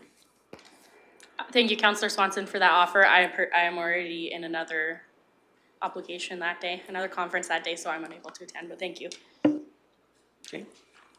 Additional question around the motion before us? Seeing none, I call that question. All in favor? And that is carried. Thank you very much. Please continue, Mr. Emmons. Thank you, Reeve Lougheed. So the Central Alberta Economic Partnership, otherwise known as CAPE, is hosting a Workforce Strategy Summit, March 30th in Red Deer. Councillors Melhalf, Cermak, Graham, and Northcott are registered, and council authorization by resolution is required to receive per diem rates. Would anybody be willing to make a motion thereof? Deputy Reeve Melhalf. Thank you, Reeve. I would move that councillors that are going to the Central Alberta Economic Partnership Workforce Strategy Summit have authorization to receive per diem rate. Okay. Further discussion on that motion? Seeing none, I call the question. All in favor? And that is carried. Thank you. And again, across the room to Mr. Emmons. Thank you, Reeve. Abuse of elected officials and local government employees has risen dramatically over the years. And as a result, many community-focused candidates and support staff are leaving. This, coupled with a drop in new candidates running, is putting democratic society at risk. A symposium, Bucking the Trend, Tackling Abuse in the Political Realm, takes place April 27th to 28th in Edmonton to learn tactics and proactive actions to address this issue. Should councillors wish to attend, authorization by resolution is required to receive per diem rates. All right, expressions of interest from council in attending this. Deputy Reeve Malhoff? I would just make a blanket motion that any councillors wishing to attend would be subject to our policy and make a motion to allow for that. And just to get a hold of Ms. Haight, and she can schedule you in. Okay. Councillor Swanson? I am going to share with you an email here right after the meeting. I did get it late last night. It's regards, I've been participating in a cross-Canada survey for elected officials in regards to their start of their being elected to the time now, and it's just been a multiple choice to kind of answer. It was very interesting to be in a couple of the questions, because they did ask, are you going to run again, and have you been subjected to exactly what this item is suggesting, right, the abuse, and is it escalating, et cetera, et cetera. So I will share that with you, because different percentages, some haven't, some have, how many times, if it's been through social media, has it been physically, and it also talks about budgeting, what you've learned, et cetera. So it was an interesting synopsis of the last year of that I participated 4 times, I believe, is how those surveys came out. So I will share that with the rest of council for your observation. Well, thank you for that. And I'll just mention that I think we've all had an opportunity to speak to many of our colleagues over the last week or so in municipal government. I think this is certainly a topic that I've heard other municipalities discuss. It is a reality before us, and I think I would be interested in attending this and sharing my experience as well. So I can see benefit to council in being able to attend this event. Thank you for this motion. Any additional discussion? I will call that motion then. All in favor? And that is carried. Thank you very much. And I think does that take you to the end of your report, Mr. Emmons? Any additional questions for Mr. Emmons? I would look for a motion then to accept the CAO report for information. Councillor Cermak, I think, moved first. So all those in favor? And that's carried. That leads us to capital project status update. Are there any, that's been circulated, so are there any questions relating to any of that, or is there anything that you would like to highlight, Mr. Emmons? Okay. If there are no questions, then I would look for a motion to accept that update for information. Councillor Graham, all those in favor? And that's carried. Thank you very much. And then the Clearwater, or item 9.3, that's the Clearwater Regional Fire Rescue Services report. That has been circulated as well. Would there be any questions relating to that? Seeing none, I would look for a motion. Deputy Reeve Melhoff. Thank you, Reeve. Not a question, just a comment. Our fire service has been very, very busy. The last few days even, they've been extremely busy. And I just want to make sure that I show my gratitude for the dedicated men and women that we have within our fire service, and hope that not only us as a council, but us as a community can continue to show them the support that those paid on-call volunteers deserve. Yeah, I would certainly echo the work they do, not only in the actual incidents that they manage on behalf of residents, and essentially we're saving lives and property with this service, but the amount of time they put into training and those total work hours, that's amazing that we have such a group of people to do that for our community, and I think we should feel very blessed to have these folks. So I would look then for a motion to accept that report for information. Deputy Reeve Melhoff, all those in favor? And that's carried. That brings us down to Councillor Reports. And again, I put Councillor Graham on the hot seat very first. So if you would go ahead, please. Thank you, Reeve Lougheed. we've been together a lot recently. I think I've seen you all more than I've seen my husband the last couple of weeks. So I'm just gonna touch on the things that we haven't all been at. So Councillor Northcott and I had our final area structure plan meeting before the proposed area structure plans are brought forward. Those will be this week. So tomorrow is the Condor date from 6 to 8, and then the day after tomorrow, which is Thursday, will be the Leslieville date, also from 6 to 8. Just to touch on RMA, I thought I'd say my favorite part of that and the ministerial forums. I always enjoy those. I enjoy the questions. I really enjoy those. I had a library board meeting and lots of good information there, and they're looking for sponsors for their summer reading program. So if anyone wants to sponsor, put some sponsorship forward to that, just FYI. Most of us, I think, attended the last amalgamation meeting for this step of the amalgamation process that we're currently in, and then we were obviously all at the broadband meeting. So that concludes, we were a lot busier than it sounds, but that concludes my report. Okay, thank you for that. Any questions for Councillor Graham? Well, again, thank you for your report, and I'll go to Councillor Northcott, please. Councillor Graham did, the area structure plans at Condor. Through discussions, many residents are looking, want more information in regards to the amalgamation discussions between Clearwater County and Caroline right now. And I attended RMA. It was very busy. It's always neat interactions, lots of people, lots of busy stuff that happens there. It's a great event, and I'm sure some other councillors will have lots to say about it, but it was very neat. It was well organized and very nice to go. Okay. Any questions for Councillor Northcott?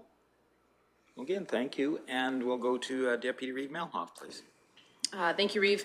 It was, like you said, we've seen each other a lot. Not that I don't like you guys, but I probably should start spending some time at home. Municipal Planning Commission had a very, very full day and very big agenda this month. That agenda was public, so you can see what we had been up to. But I think we got out of here, 6 o'clock that night, from 9 a.m. till 6 p.m. It was a very long day, but it's great to see our community coming forward with the development permit applications, and it really shows the thriving within Clearwater County within that committee. We had Town, County, Village, ICC, hoping that we'll be able to work through the Stronger Together agreement and have something out to the public or an addendum to that, appendix to that soon.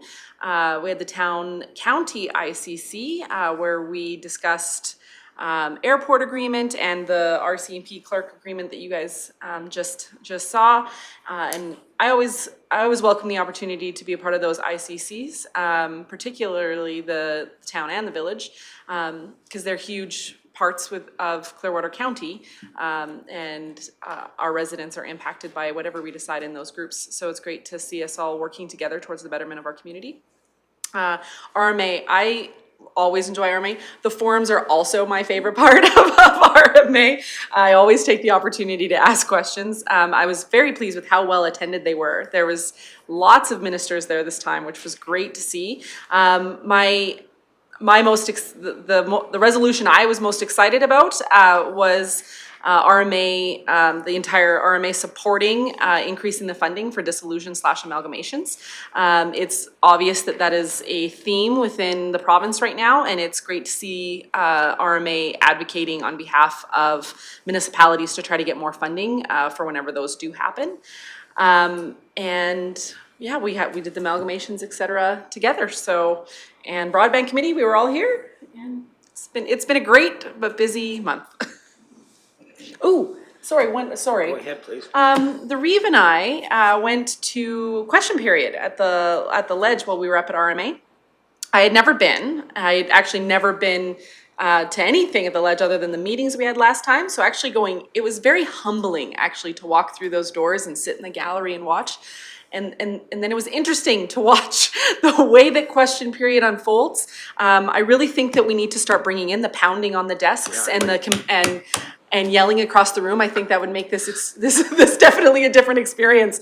It was interesting to watch question period. I encourage anybody, if you have the opportunity to go, to go, because it was interesting for sure. I'm looking forward to hopefully going again one day, because, wow.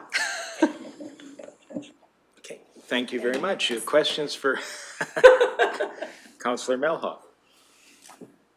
Well, thank you, and I'll go to Councillor Cermak, please. Thank you. We had a super busy month this month, but I only have a few things I want to touch on. Everybody was at the RMA. The thing that hit me the most, and I would love to send out a big bouquet to Rebecca Schultz, the Minister of Municipalities. That lady has our back. I don't think we can say enough for her, what she's doing for the municipalities. Fantastic lady to talk to. Just everything she does is for the people. And it is so refreshing to see that. She's a little bitty thing, but boy, she's mighty. So I just wanted to pass out a bouquet to her because she really impressed me. The other thing I'd like to touch on is the government grants. There's a new round of government grants coming out for senior housing. I think everybody at this table knows that I'm a big backer of the Caroline Senior Housing. It sure would be nice to be able to get some of those grant monies working for us in this community. This is grants I take that is coming before the election. I'm not positive about that. It's just kind of a rumor mill that I've been hearing. So if there's any way that we could do something to look into those, would be fantastic, because money's money and we need senior housing in this community. Thank you. Okay, questions for Councillor Cermak? Well, again, thank you very much, and I'll go to Councillor Swanson. So Councillor Cermak and I had a Rocky Seniors meeting. We were presented with our annual audit from Baker Tilly. So that was good to review and go over again. Took less than an hour, which was fantastic. Sometimes you can get into the weeds. The lodge has now got a new administration assistant. Her name is Karen. I can't remember her last name right now, but Denise is retired, and so that's been a smooth transition there. So that's been fantastic there again. Also, the vacancies we're holding around, at the lodge, we're holding around 11. There's, as of this morning, I went there quickly to sign some checks. We're gonna be down to about 8 or 9. So that's good that the lodge is filling up again. It's nice to see that happening, and it's busy there. Also attended, like Debbie Reeve-Melhoff and Reeve Lougheed. I attended the Tri-Council ICC as the alternate. I was an observer for that particular meeting, but it was very interesting to listen to the commentary. And the other alternate for the town was recognized, and we did participate in a small survey discussion with them. Participated again in the town and county ICC.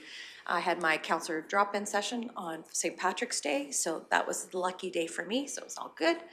RMA conference. The 2 sessions, I know the majority of you were in an EOEP course, of which I had taken before, so I participated in the breakout sessions that afternoon. The one was about ICCs and ICFs, and in regards that they were coming close to a 5-year where we were supposed to be renewing or reviewing them. So the conversation, that particular was the rural municipalities would like the province to have some rural-based mediators and arbitrators. They found that the mediators and arbitrators were more urban focused or had that urban background, and that sometimes most of them were fine as far as that, but there was the odd ones that did get to that arbitration stage, and they just felt it was not necessarily an equitable outcome.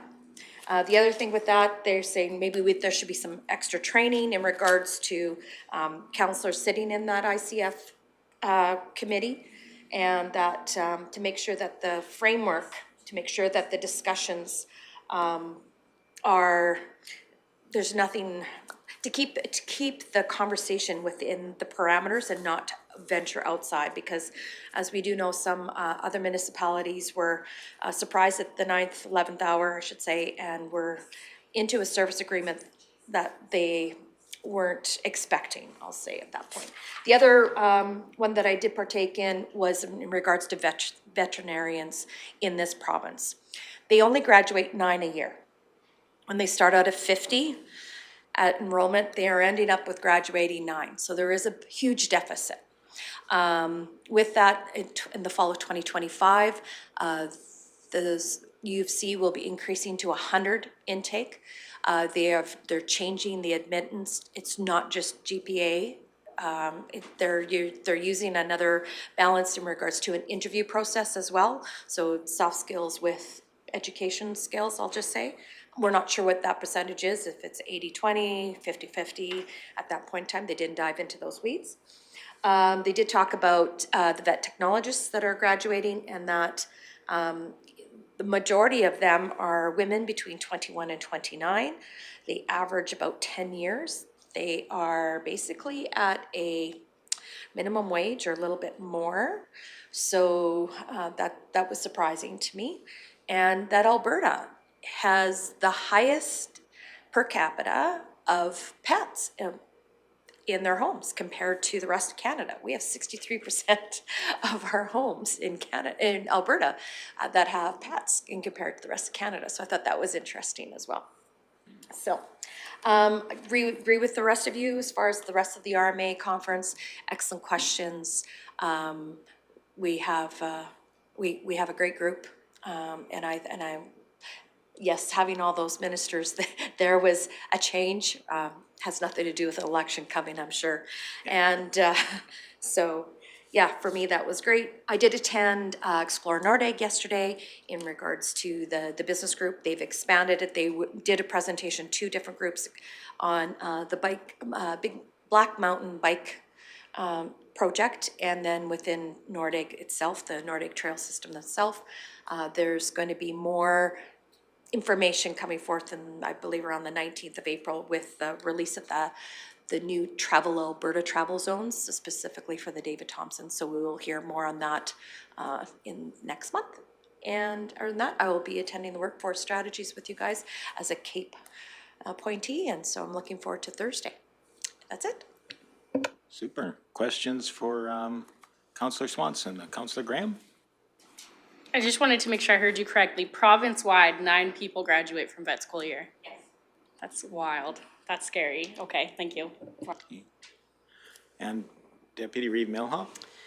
Thank you, Reeve. I'm glad to see that they're changing some of the roles around vets. That's something the Ag Service Boards provincially, we lobbied and built a resolution for that very thing, particularly hoping for rural acumen or some type of acceptance of rural being a way to get into vet school. Because then hopefully if you've baled some hay and, you know, pulled a calf, you hopefully will go back to that community where you did that very thing and be a vet within rural Alberta. So I'm glad to see that they have made some of those changes. I do have a question with regards to the lodge. Is it because of staffing that these rooms aren't full? Is it due to lack of the need, or is it lack of that particular level of care? Because I know that our lodge is a different level of care. It's not a SL4 facility, so just interested in your insights on the openings. Councillor Swanson? So at the beginning of COVID, some people moved out because they didn't want, is my understanding. And the lodge wasn't totally full to begin with. So we've always carried that anywhere between, in my understanding, going back, because the lodge will celebrate its 10-year anniversary this coming year, that it's been, you know, in that 10 to 12 rooms empty as on an ongoing basis. So people are now, yes, you're supposed to be independent They do bring in home care if you do need home care to help you in the morning, or, you know, help you twice a week for, you know, any bath or whatever that case. Councillor Cermak and I will be attending the ASHA conference next week, the Alberta Senior Community Housing Association, not the acronym, sorry. So with that, we'll probably gain some more insight as to what is happening with province-wide with this independent seniors. We do have, of course, this Christensen Centre in town as well. They are an independent senior as well. We do not have any wing, or AHS is not a part of the lodge. Thank you. If that helps, sorry. It does, absolutely. And Councillor Cermak, you have a question for Yeah, Councillor Swanson? when you were in this business meeting in Nordic, did they express anything? Because we were looking at having a meeting out there as a council. Are they interested in still having that or not? Councillor Swanson? I absolutely, anytime they can get an audience with council, they would, but I believe it wouldn't be a formal meeting. It would be more of a, they would like to tour us for some of their, to see some of their businesses in that regards to, and then, so it wouldn't be a full day sit down. It would be more or less maybe, here's where we're at, here's what we would like, and in explaining to them, or them explaining to us, you know, what their needs are and stuff. And I believe through CEO Emmons, he's been tasked to find a date to see us at some point. They are getting ready to amplify for their busy tourist season. Some of them have the bubbles, so they're on a bit of a lull, I'll just say, but some of them are amping up to be guided hikes, etc. So there is a mix of them, and from what I understand, the Alberta Forestry and Parks, they're shutting down Crescent Falls for some construction, as well as around the Bighorn Dam. So, you know, it's where to relieve the pressures of that at the same time. Does that answer your question? You bet. Any additional questions for Councillor Swanson? Well, again, thank you so much for your report. That brings it to me. They often say you leave the best to last. In this case, it's just the last. So I appreciate the efforts you've put in over the last couple of weeks. Obviously been very busy as a council. I don't want to overstate, but the importance of the RMA. I think it's really a great opportunity to share not only the successes of other municipalities, but the challenges and barriers and the potential solutions they're using to really represent their communities and bring functionality to those communities, and you really a willingness to share it with others. I think that value can't be understated. So, yeah, I had good takeaways from that, many of which you have mentioned. I think a highlight was, of course, hearing those ministerial forums, but also a breakout session, and those very municipalities. The one I went to was on the ICF process and what those other municipalities' experience was in that process. So not only positive experiences, but negative experiences. So 99% of those ICFs went forward without having to go to arbitration, but there were a number that did.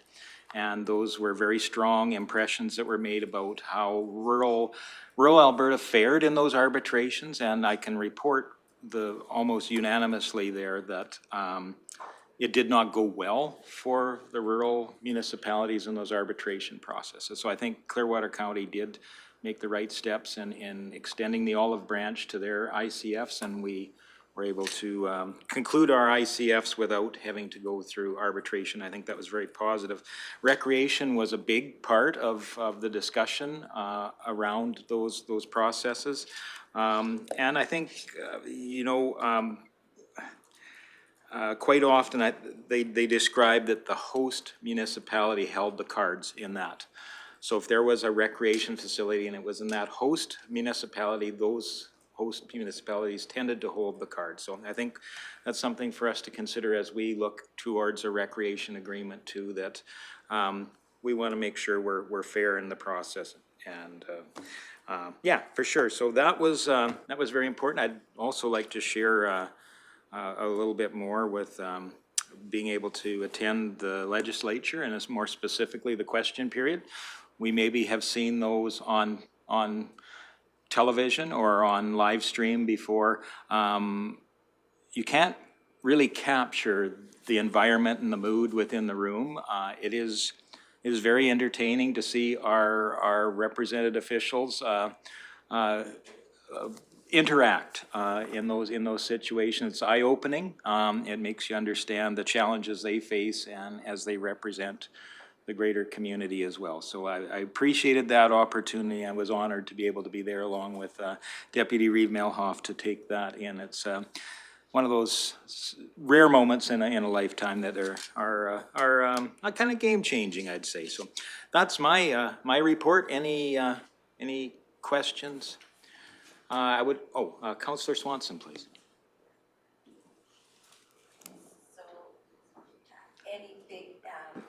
Any new procedure, are we bringing back the procedural bylaw in regards to your experience that we're going to be doing any changes? Yelling across the table No, it'd be fun. Okay, The just asking. The interesting process, because we're very transparent council and we are microphoned up. The interesting thing there is the microphones in the legislature pick up the speaker quite well, and that's what is carried through in the live stream. But the background conversations, what one person is saying to the other, and perhaps I'm not going to say staring down, but the facial expressions and the posturing are quite entertaining to watch and probably wouldn't be fully captured in a live stream. So I don't know if that's where we want to work to, but definitely it was interesting seeing kind of that debate process develop for sure. So, all right, I would be looking for a motion to accept Councillor's reports for information. Then, Councillor Graham was first. All those in favor, and that's carried. Takes us down into correspondence. We have a number of items of correspondence. Some of them are on similar topics and some are not, and we'll go to Mr. Emmons. I think he has something to share. Thank you, Reeve Lahid. In regard to the correspondence on item 10.1 and 10.4, those two letters of concern are regarding the sidewalks in Condor. Administration has met with the engineers in charge of the project there.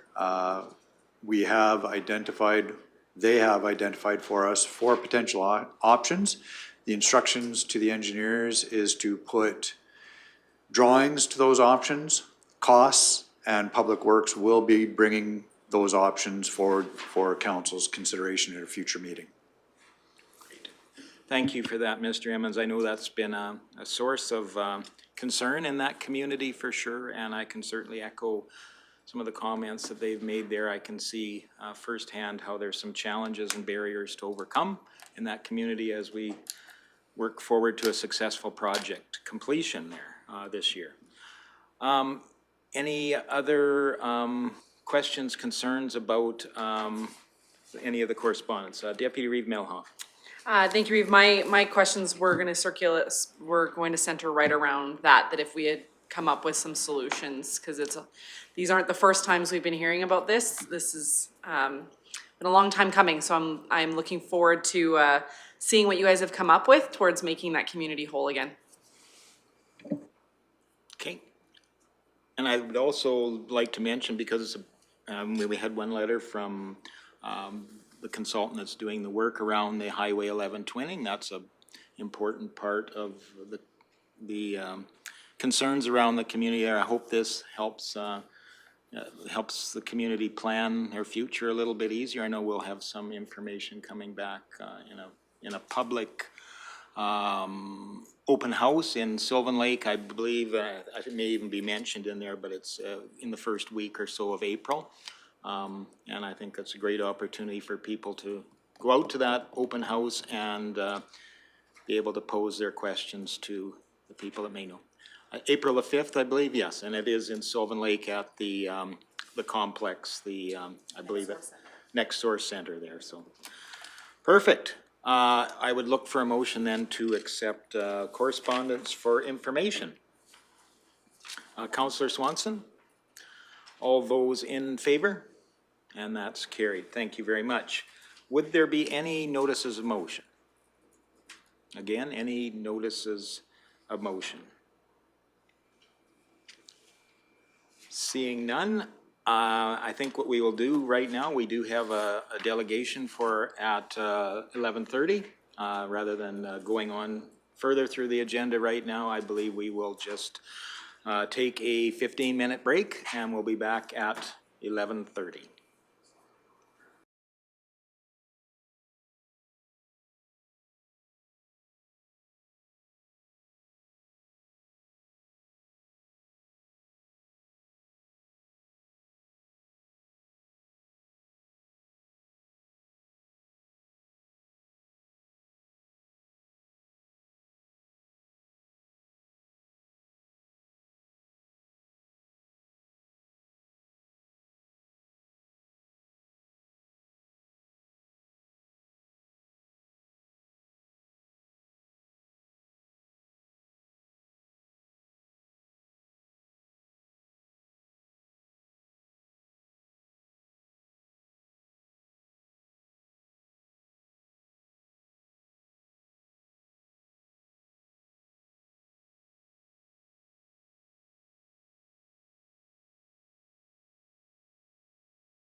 Welcome back, everyone. We continue through the agenda of the day, and at this moment, we're honored by having the Honorable Jason Nixon join us today, as well as Earl Graham. And Earl Graham probably needs no real introduction here to this council chamber. He served several terms as councillor in this chamber. So welcome, gentlemen, today. Maybe we'll start with a quick round of introductions, and I'll go to Councillor Graham.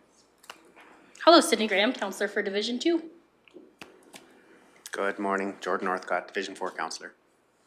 Welcome, Jenny Malhoff, Division 1 Councillor and Deputy Reeve. Good morning and welcome, Daryl Lougheed, Councillor for Division 3 and Reeve. Good morning, Brian Cermak, Division 6 Councillor. Hello, Michelle Swanson, Division 7. Good morning, Murray Hagan, Director of Corporate Services. Good morning, Rhonda Serhan, Manager of Financial Services. Good morning, Rick Emmons, CAO. Earl Graham, and Sydney and I are not related. I'm Jason Nixon. Well, welcome, gentlemen. We're so pleased to have you here today, and I know that you're here to make a presentation to Mr. Graham. Maybe I'll let you introduce what the Queen's Platinum Jubilee Medal is all about. Okay, thank you, Reeve Lougheed. I appreciate the opportunity, and thank you all for allowing us to attend council today for this presentation. I look over here to the left and see the picture of our late Sovereign Lady, Queen Elizabeth II, which will hang for another 36 days or so until her son King Charles is officially crowned, I believe on May 6th.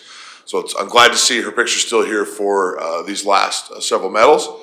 Our late Majesty, the sovereign of our country and the sovereign of the Commonwealth, a little over 30 nations, came to the throne 72 years ago. She served on that throne for almost 71 years. To give you an idea of the length of time that service is, when Her Majesty received word that her father had passed away and that she was going to become queen, she was in Africa and, of course, had to make her way home. And when she landed on the tarmac in London, Sir Winston Churchill, the Prime Minister of Great Britain, was waiting for her at the bottom of the steps on the airplane, which is a very long time ago. I certainly wasn't around when Winston Churchill was Prime Minister. There may be one or two in the room that were, I don't know. But she would then go on to serve for 70 years. She famously said, when she received word that the crown had become hers, that she would serve, whether her life was long or short, with full dedication, every part of her life to the Commonwealth and to her people. And she certainly did that. 70 years is the longest serving monarch in the history of our system, the longest serving female monarch in the history of the world, and the second longest serving monarch in the history of the world. It was a significant amount of selfless service. And so the provincial crown, recognizing that 70 years, and of course we did not know at the time that would be her last year, wanted to be able to recognize her service to our country and to our province by casting a medal to recognize the 70th Jubilee and to recognize 7,000 Albertans for their contribution to our province and to our country and our community. And Earl Graham, who's with me today, is certainly a person who would be deserving of that. I think it's fitting that we are in this chamber today where he served for, I think, 13 years, 14 years around this council table, including as Deputy Reeve for 5 or 6 of those years. He is also, though, dedicated really to his community. Many of us call him Mr. Caroline, I think well-deserved. He is very passionate about the causes within and around the village. Anybody who has spent time with him at the museum, for example, where I know he has served for a long time on that board, will know his dedication to the history of the area. But it's other stuff. Earl has sat for a significant amount of time on the Blue Mountain Co-op. I don't know why you guys keep changing the name. It stumps me, Earl. But the REA for our area's board over the years. He also was our RMA representative and did so very, very, for those online who don't know what that is, that's the Rural Municipalities Association. Earl served with distinction there. His volunteer causes, it would take me too long to list them all, but he certainly illustrates the service that Her Majesty gave to the Commonwealth, and certainly is somebody that is very much deserving of a Queen Platinum Jubilee Award. So today, I'm here on behalf of the Government of Alberta to present to Earl Graham officially a Platinum Jubilee Award and to thank him for his service to our community. So I'll ask him to stand up. Size difference, Mr. Yeah. Reeve? It's on your left side, big guy. Right, yeah, your left That's side, not what- mine. It's a good thing you were here, or I would've got in trouble.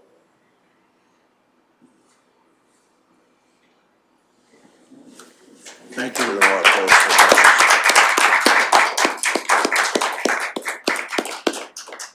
Oh, see, one more.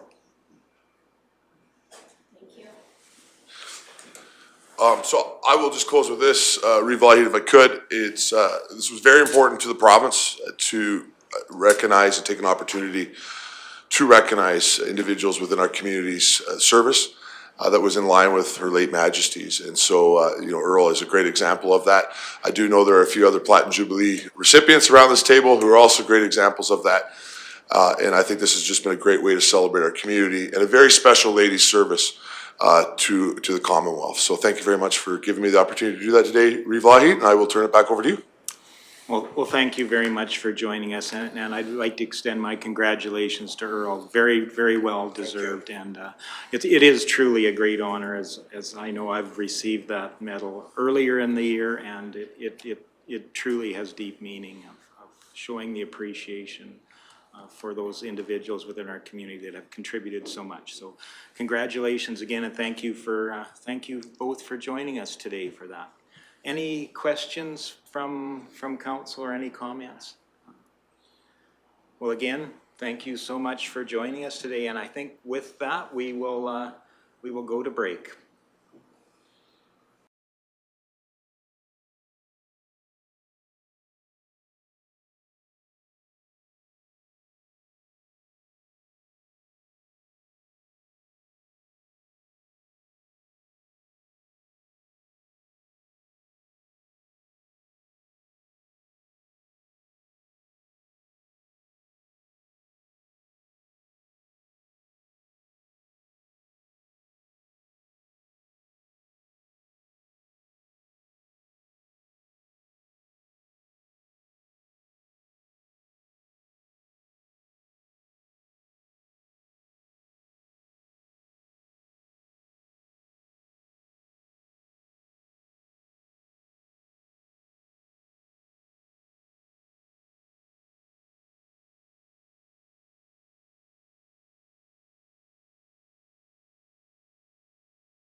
Welcome back, everyone. Thanks for rejoining us after our recess. Our next part of our agenda is in a closed session, so I'd be looking for a motion to move into closed session. Councillor Swanson was the first, so all those in favor? And that is carried. Thank you very much. We shall move into closed session.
Yes, welcome back, everyone. We have completed item 12, which was a closed session. Thank you for rejoining us. We may have a motion coming out of that session. Anybody willing to make that motion? Deputy Reeve Melhoff, please. And we're just waiting for that to come up on screen so we can get all the numbers correct. Excellent, thank you, Reeve. That council authorize administration to enter into an agreement to defer tax collection on tax roll 3508193001 by way of 5-year payment plan. Okay. Okay, clarity on that motion? Seeing no questions on that, all those in favor? And that is carried. Thank you very much. Takes us to item 13, which I would look to Councillor Northcott for that motion. Okay, thank you very much for that. That is a motion for adjournment. All those in favor? Great. Thank you all for joining us today. See you next time.